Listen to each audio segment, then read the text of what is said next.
এটা একটু রাখেন ভাই। আরে না না, যাও তুমি যাও, দোকানদারি করো যাও। ভাই রাহেন না ভাই, ভাই রাহেন ভাই। আবার যে কি করে, ঠিক আছে যাও, কিছু হলে আমার ফোন দিয়ে আমি কয়ে দিব মনে। ঠিক আছে ভাই, গেলাম, সালাম আলাইকুম। ঠিক আছে।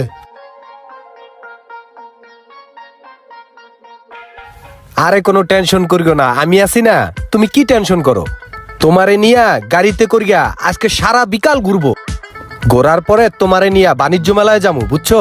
আর তোমার জন্য একটা সারপ্রাইজ আছে, বইলেই দেই অবশ্য সারপ্রাইজটা। বাণিজ্য মেলার থেকে তোমার জন্য একটা 15 প্রো ম্যাক্স কিনা দিমু। তোমার একটা 15 প্রো ম্যাক্স কিনা দিলে আমার কাছে অনেক শান্তি লাগবে। তোমারে অনেক মিস করতেছি আমি, তুমি কি জানো। ভাইয়া, প্রেম চলতেছে শুয়ে শুয়ে? হ্যাঁ তো ভালো, দিনকাল ভালো যাইতেছে? হ্যাঁ ভাই ভালো। কি ভাই, কি সমস্যা? না না সমস্যা না, মনে তো দেখতেছি ভালোই ফুর্তি, প্রেম জাগছে মনে না? আমগো মনে না প্রেম নাই। আপনার যে ভাবি আছে, ভাবিকে নিয়ে তো আমরাও বাণিজ্যতে যেতে চাই, কিন্তু টাকা নাই। দেখি ভাই আপনার